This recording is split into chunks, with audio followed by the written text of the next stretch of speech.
सोनपुर ग्राम था। उसमें सभी जाति धर्म के लोग रहते थे। वहाँ एक किसान था जिसके 2 लड़के थे।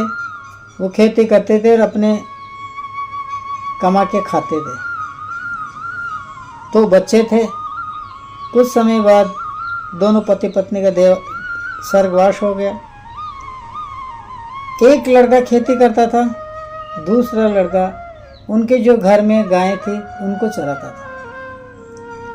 उनके घर में एक सरे गाय भी थी। जो वो लड़का गाय चराता था, उस सरे गाय उसको नापा कहते थे। बचपन से लेकर जवान होने तक उसकी बड़ी भौजाई थी, जो बड़े गुस्सालू, दुष्ट स्वभाव की, दुष्ट नेचर की थी, झगड़ालू। वो अपने देवर को रोटी की थापड़ी और गोबर की पापड़ी बना के खाने को देती थी।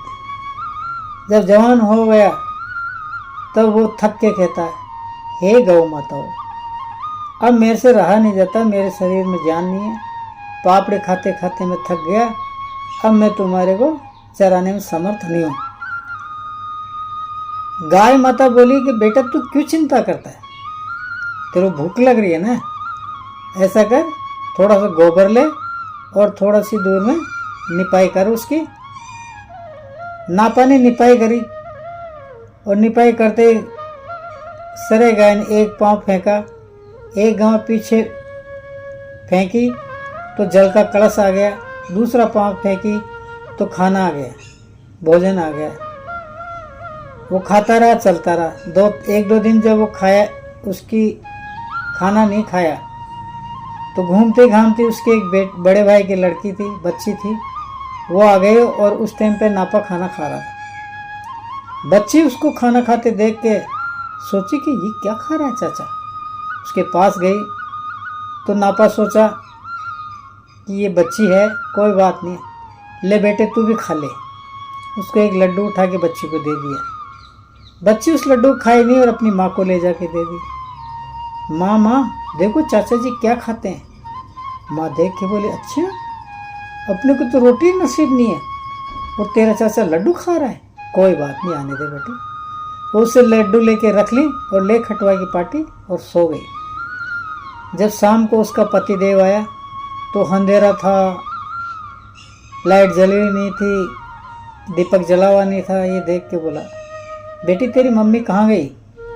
पापा मम्मी गुस्से में है, वो सो गई। क्यों बेटे क्या बात हो गई।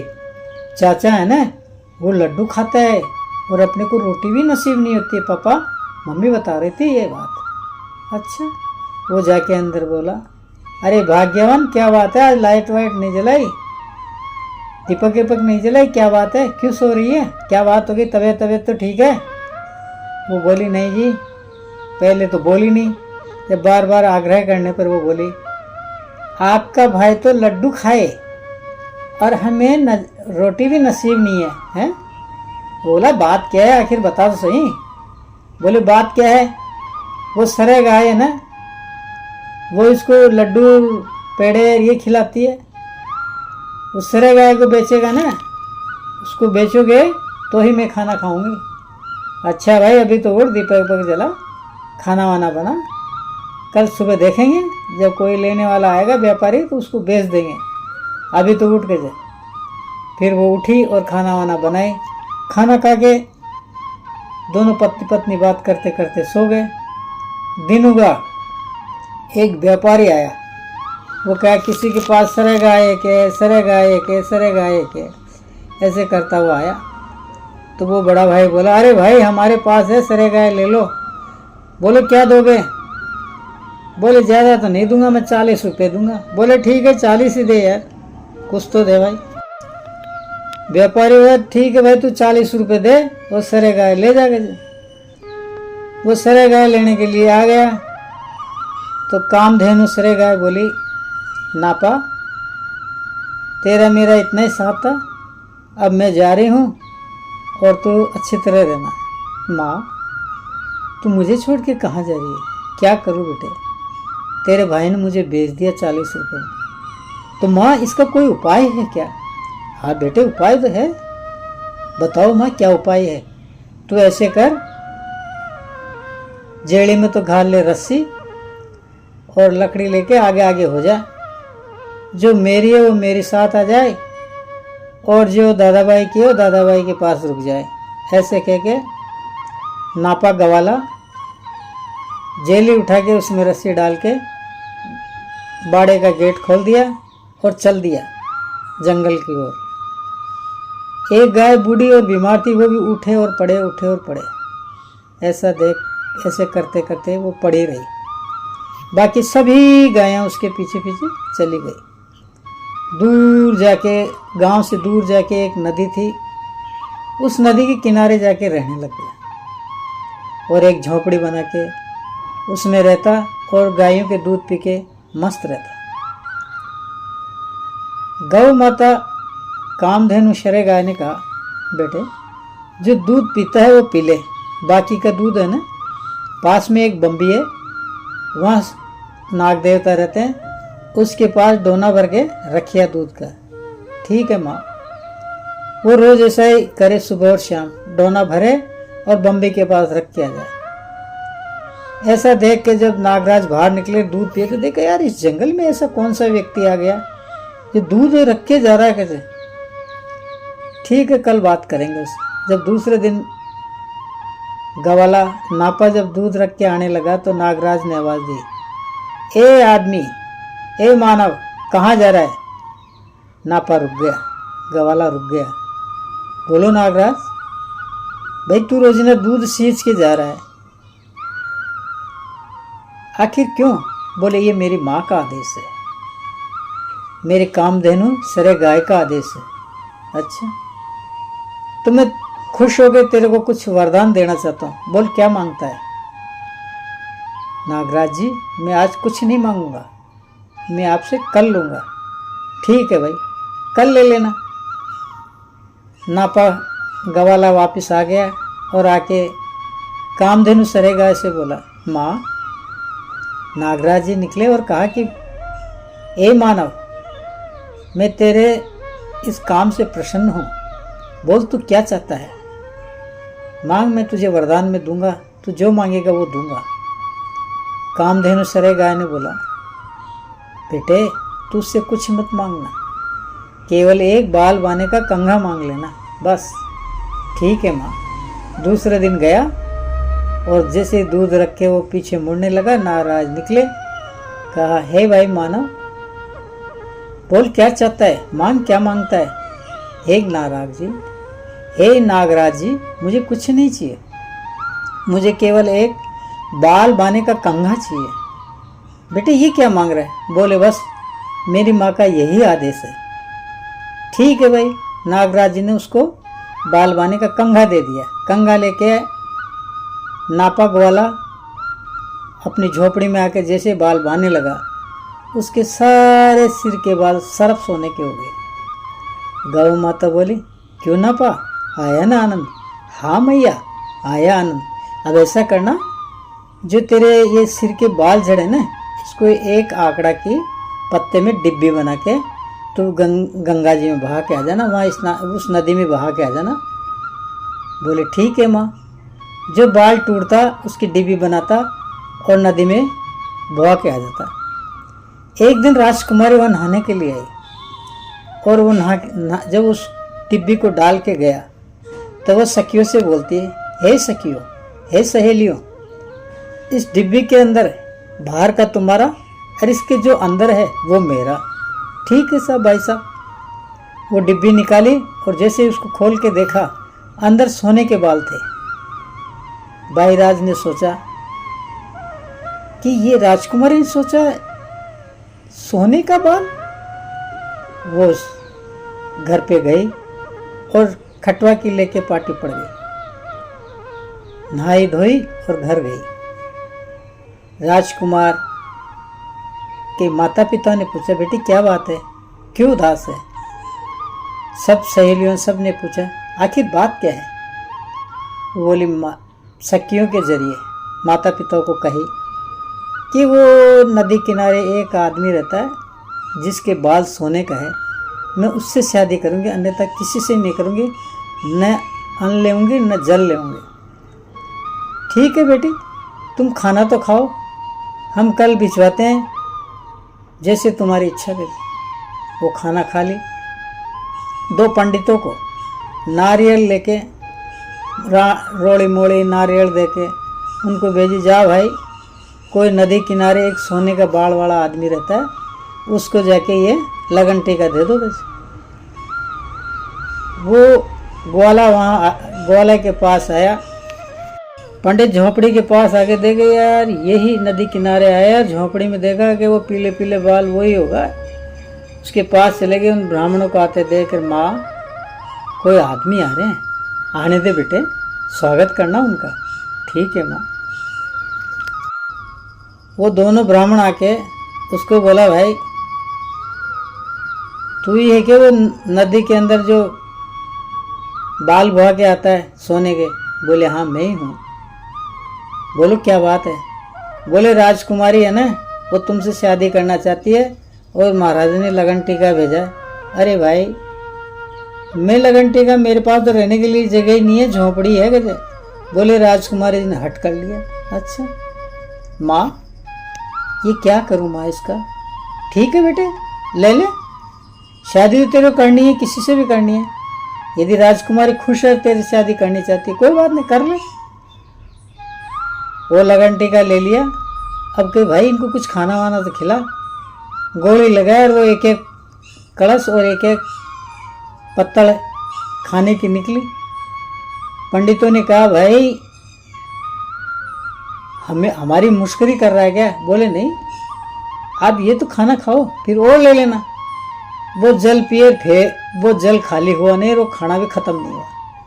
दोनों बड़े खुशी, अरे यार ये तो कोई जादूगर लगता है, इसका तो खाना पानी खत्म नहीं हुआ और खाना भी खत्म नहीं हुआ। चलो ठीक है, अच्छा भाई चलते हैं। ठीक है भाई। तो कामधेनु सरे गाय बोली, नापा इनको दक्षिणा नहीं देगा? दूंगा माँ दूंगा। नापा ने एक एक 2-2 धोपे नदी के मुर्डे कांकरे उनको दिए और कहा, भाई इनको तू यहाँ आसपास में मत डालना, अपने घर ले जाना। एक सीधा तार एक चंट वाला पटक दिया और सीधा वाला वो बेचारा घर लेके चले गया। वो घर जाके देखा तो हीरे पन्ने जवाहरात बन गए उन कांकरे। दोनों लड़ने लगे। लड़ते लड़ते राजा के पास चले गए। महाराज महाराज ये मेरे को आधा हिस्सा नहीं दे रहा। क्यों भाई क्या बात है? महाराज अरे भाई तुम गए हो लगन टीका दिया है कि? हाँ दिया है महाराज। बड़ा होनहार बालक है साहब, बाल उसके सोने के साहब, और बहुत बड़ा मेहनती, और कुछ ऐसा लग रहा है जैसे कोई देवता आदमी हो। हमारे को खाने के दिया एक एक जल का कलसा और एक एक पत्तल में 2-2 3-3 लड्डू और पूड़ी। हमारे से तो वही नहीं पीता है, तो सब करामाती हो। अच्छा तो तुम क्यों लड़ रहे हो? भगवान महाराज उसने आते टाइम पे हमारे को 2-2 धोबे ये मुर्डे कांकरे दिए और ये कहा कि भाई तुम इसको घर ले जाना, यह मेरे आसपास मत डालना। ये तो डालिया है सब मैं लिया, जो मेरे हीरे पन्ने जवाहरात के बन गए सब, मैं आधा क्यों दूँ? है भाई बोल क्या बात है? हाँ साहब डाल दिया। तो डाल दिया तो तू तो तेरा डाल गया, ये तो इसका हिस्सा है, इसको भाग्य का मिला है। तू तो डालिया है तेरा, अब तेरे को क्या चाहिए कजे? अब तेरा कोई हिस्सा नहीं। हाँ अब मैं तेरे को अपनी तरफ से कुछ इनाम दूंगा। ठीक है। राजा अपनी बेटी की शादी की तैयारी करने लगे। इधर ग्वाला का नापा उदास रहने लग गया। कामधेनु सरे गाय ने कहा, क्या बात है बेटे, क्यों उदास है? माँ मेरी शादी नज़दीक आ गई, मेरे कौन गीत गाएगा, कौन काम करेगा, कौन पीटी लगाएगा, कौन मेहंदी लगाएगा। चिंता मत करे बेटे। कामधेनु सरे गाय स्वर्ग में गई और इंद्र से कही, इंद्र देवता मेरे नापा ग्वाला की शादी में आना है और सब देवताओं को लेके आना है, और है ना उनकी पीटी मोड़ी मेहंदी लगाने के लिए कुछ सेविकाएं भेजो, अप्सराएं भेजो। ठीक है मैया ले जाओ। विष्णु भगवान के पास गए, ब्रह्मा जी के पास, शिव जी के पास, सबको निमंत्रण दे के आ गई, मेरे नापा की शादी में आना है। ठीक है गौ माता, हम आएंगे तेरे नापा की शादी में। ऐसे करके नापा की शादी में वो अप्सराएं आई और उसका खूब लाड चाव करे, मीठी मेहंदी रोड़े सब काम करे। शादी का समय आया, बारात लेके राजा के घर पहुंच गए तो उन्होंने देखा कि जे भाई एक भीमा और एक आदमी दो हरियाली लेके राजा के पास पहुंचे। राजा ने देखा ठीक है इनको तो खाना खिला देते हैं, बाद में देखा जाएगा। भीमा दाना रो दोनों पूरे नौकोटायर खा गए और हिलोरा खाता है तालाब था उसका पूरा पानी पी गए। राजा घबरा गए, पसीना आ गए। अब ये दोनों ही खा गए तो बारातियों को क्या खिलाऊंगा। वो भागा, दौड़ा दौड़ा दूल्हे के पास आया, मेरी रक्षा करो कांवर साहब, मेरी रक्षा करो। बोले भाई क्या हो गया। ये तुम्हारे दोनों गए थे यात्री, इनको हमने खाना खिलाया तो पूरा खा गए और पानी पी गए। बोले मेरे पास क्या है, मेरी माँ है पीछे।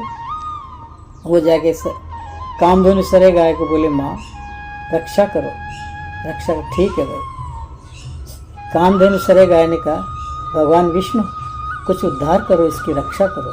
ठीक है माँ। उसने अपना चटिया निकाल के दिया, बोले कि भाई ये फेर देना कोठैरों में तालाब पे। ठीक है। वो ले जाके फेरे, 9 कोठैर भर गए और तालाब भर गए। अब बाराती जी में लेकिन वो ख़त्म ही नहीं हो, न पानी ख़त्म हो न वो भोजन ख़त्म। खा पी के बारात लेके और दुल्हन से राजकुमारी के साथ शादी करके वापस आ गए। देवता लोग जाने लगे तो नापा बोला माँ ये राजकुमारी है, झोपड़ी में कैसे रहेगी। हाँ बेटे ये तो सही बात है। ठीक है।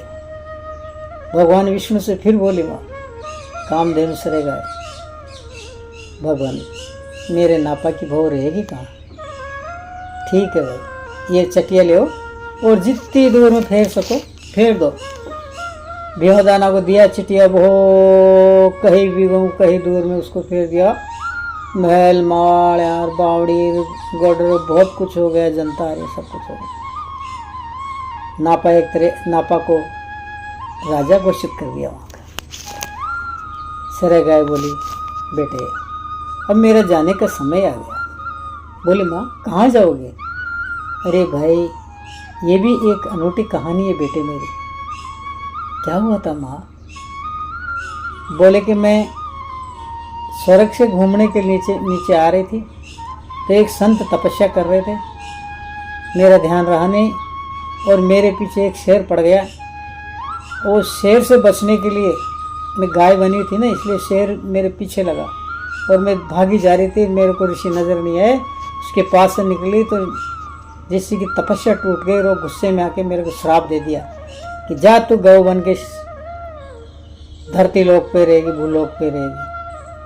फिर मैं उससे समाय अर्चना करी, वो शेर चले गया और कही कि भगवान मुझे क्षमा करे, आप ऋषि लोग संत स्वभाव के हो, मुझे क्षमा करे, मेरी गलती को क्षमा करे। तब बोले जा तू किसी का उद्धार किसी का भला करेगी तो इस श्राप से मुक्त हो जाएगी। इसलिए बेटे अब मैं तेरा उद्धार हो गया, अब मुझे जाने की इजाज़त दे। फिर कामधेनु सरे गाय नापा और दोनों बहुओं को आशीर्वाद देकर राज सिंहासन पर बैठा के और स्वर्ग लोक को चले गए। धीरे धीरे उसके पड़ोस के गांव में सूखा पड़ गया, बीमारियां आ गई, कई प्रकार की व्यवधान उत्पन्न हो गए। उन्होंने जन कल्याण के लिए वस्त्रागार खोल दिया, अन्न भंडार खोल दिए खाने के लिए और जनता की सेवा में लग गया। पानी के लिए बावड़ी खुदवारा था, उसमें मजदूर लगाए जिसको वेतन भी देता था। उसके भाई भौजाई गरीबी के भूख के मारे आके उसमें काम कर रहे थे। गवाला नापा भ्रमण कर रहा था तो उसके भाई नजर आया। उस भाई को देख के कहा कि भाई जो सेवकदार थे, भाई ये आदमी है ना, इसको बुला लाना और इसको परिवार सहित बुलाना। वो सेवादार उनको जाके बोला कि भाई महाराज ने आपको शाम को आपके घर बुलाया है। वो जो अपने बच्ची और बीवी को लेकर ग्वाला नापा के पास पहुंचा तो बोला भैया ढोक। अरे कौन है भाई तू। बोले मैं तुम्हारा नापा हूँ। नापा तू? बोले हाँ आप। नहीं भाई, हमने तेरे साथ बहुत गलत किया था, नाइंसाफी की थी, इसीलिए तो देख लो वहाँ भूख मरी फैली और हम भूखे मर रहे हैं। और आज तू राजा बन गया, तेरा भाग्य है, तेरी साथ है। भाभी भी समायाचना मांगी। भैया मैंने आपको बहुत भला बुरा किया, मुझे क्षमा कर देना। नहीं, तुम तो मेरी भाभी माँ के समान हो। आज तुम लोगों ने मुझे डांटते नहीं तो आज मैं यहाँ नहीं पहुँचता। ये सब आपकी करुणा, आपका आशीर्वाद का ही प्रतिफल है। ऐसे करके उनको अच्छे नुला धुला के और अपने पास ही रखते हैं। नापा माँ कामधेनु सरे गाय को याद करते हुए जनता की सेवा में लगा रहा और आखिर में वो राजा का दायित्व भी निभाता रहा और जन कल्याण के काम भी करता रहा। इसीलिए भगवान और माँ सरे गाय कितने कृपालु और दयालु है कि वो अपने भक्तों का पूरा ध्यान रखते हैं, उनका जन कल्याण का करते हैं और उनके जीवन सुख समृद्धि का बहाती। इसलिए जय हो कामधेनु गौ माता की जय हो।